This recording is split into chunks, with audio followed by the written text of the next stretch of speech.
Okay, it's 7 o'clock in the morning. This is my pre-feed. As you can see, it's very bubbly, looks real nice. And I'm fixing to start adding my ingredients to make my bread. And there was a previous video that showed you how to do the pre-feed. Okay, the first thing I need to do is I need to add 4 tablespoons of butter, and I don't use butter, I use olive oil instead.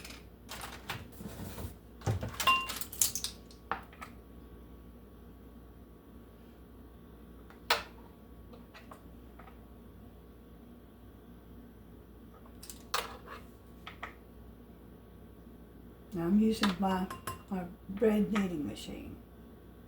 Okay, 4 tablespoons of butter. I always do the oil, or not butter, olive oil. I always do the oil first because then everything else slides out of the spoon easier. Especially like this honey. And then I do 2 teaspoons of salt, which is about half of this.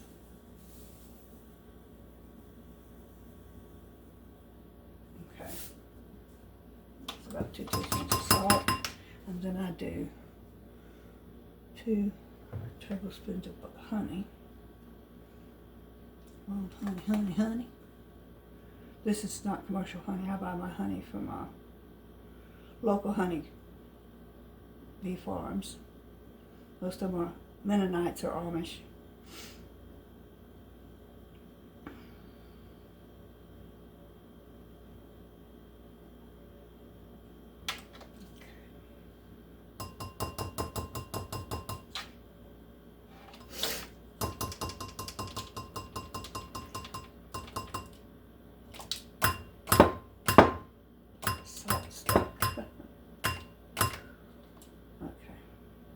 Still salt in my spoon. I'll get it all out in a minute.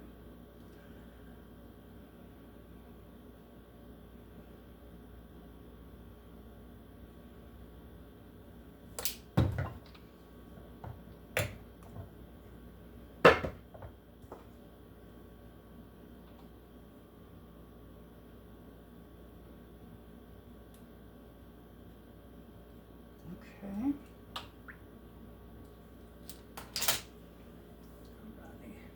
Okay, but here's the part y'all are gonna say, what? Okay, but I turn out the prettiest bread.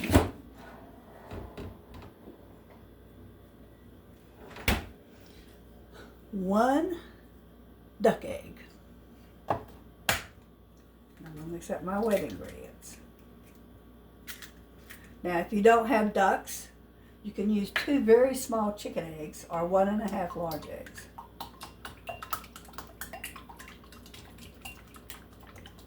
This is my secret, is that egg.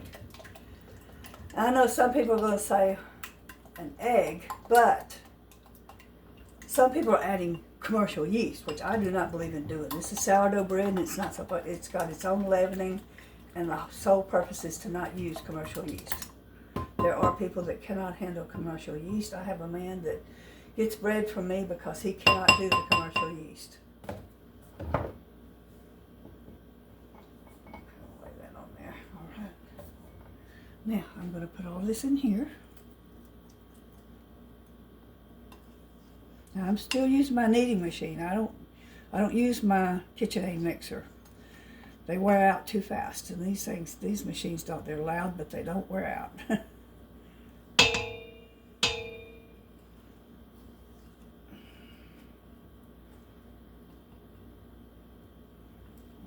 The goodies in there.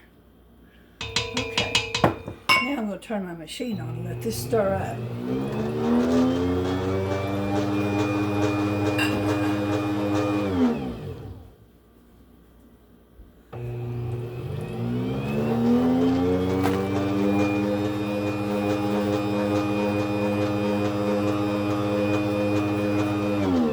Then I have to add a cup of milk.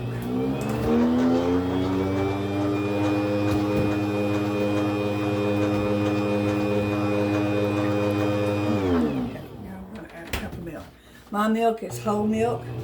I I buy it from a local farm.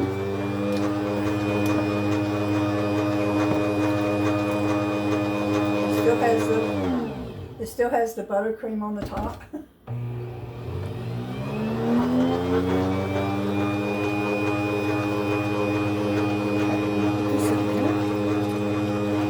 Now this is going to make me 2 large loaves of bread, or 3 small ones. See, I do buy farm fresh milk. You can see that I do buy farm fresh milk.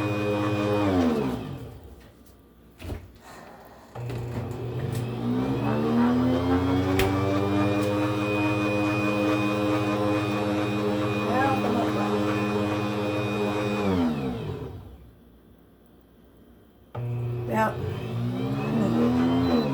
stop this so you can hear me. I used King Arthur organic bread flour, and I add mine a little scoop at a time until I get it where I want it, and then I let it start kneading, and I'll let you see what it looks like when it's after it's kneaded, because it's going to knead for a while, and then I'll come back and show you how it looks.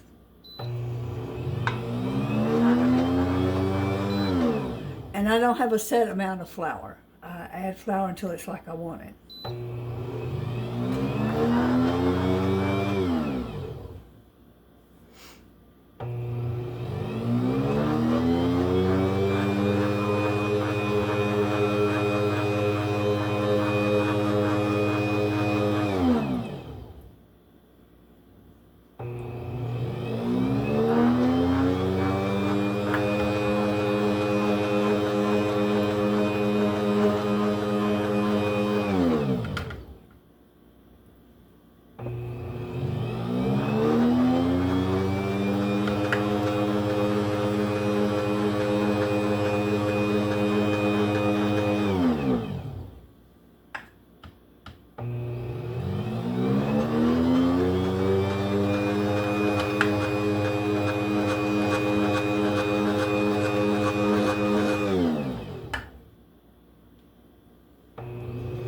It's going to take about 6 cups.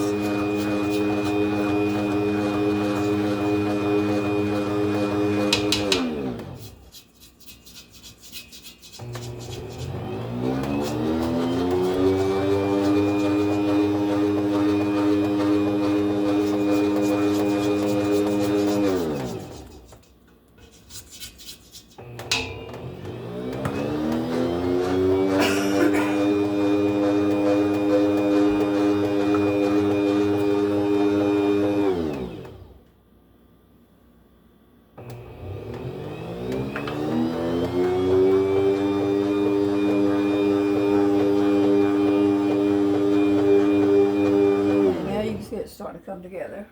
Let it knead a minute before I add any more.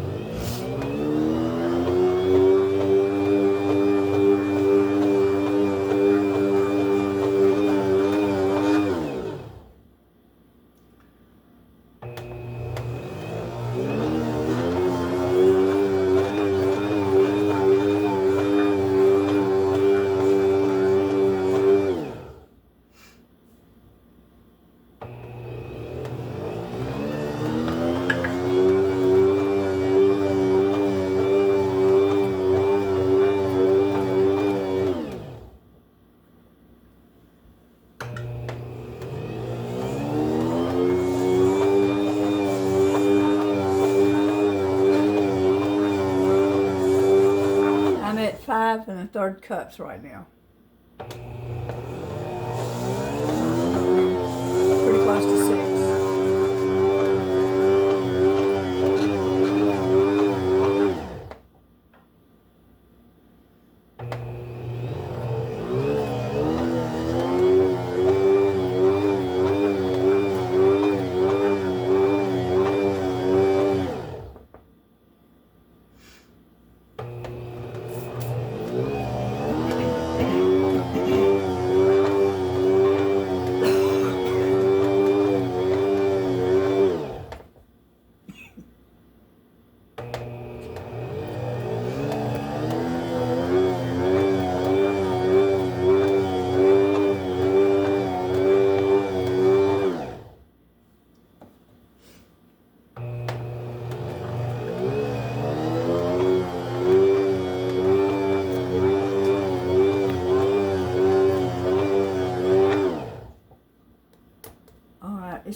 what I want.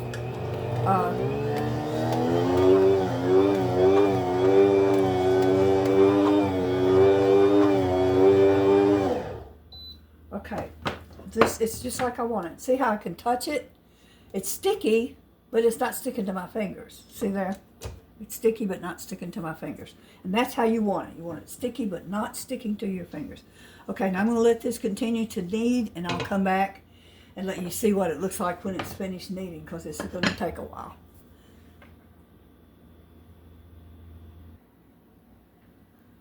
Okay, I'm back. You see how silky smooth that looks on the top? That's how you want it to look. Now, I did knead this one about 30 minutes.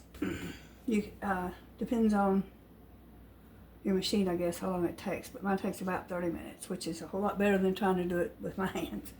Then I'm going to scrape the sides of my bowl out. What the main thing I want to do is pull this back, and I want to get that dasher out of there, because when you go to after your bread has risen to its length of time, you don't want this. You don't want to have to deal with this dasher. It's kind of hard to get your bread out because this bowl is going to be almost full. Well, it will be full. And your dasher is going to get in the way, and when you go to try to get it out, you're going to actually deflate your bread a lot trying to get this dasher out. So I take it out before I let my bread rise. Okay? And there is a little dough left on the sides of the bowl, but that will be picked up when it's rising. It'll rise up and get all that out. And then I use a dough scraper to get it all loose. I put this little screw back on the top because I don't want dough down in that hole. See, the screw's back on there. I don't want that dough down in the hole. This is sticking to the sides a little bit, but it's not sticking to my hands. See, that's the main thing. You don't want your dough too dry. Some people want to get it really dry, but you don't want it dry. Okay, I'm going to scrape this down and let it sit here here to rise. Okay.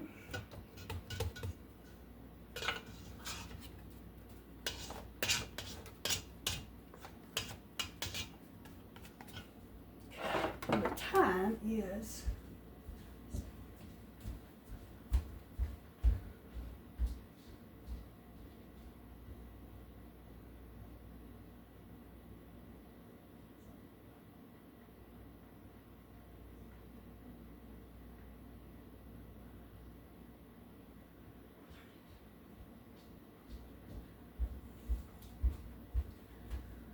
I don't know what time it is because I don't know where my cell phone's at.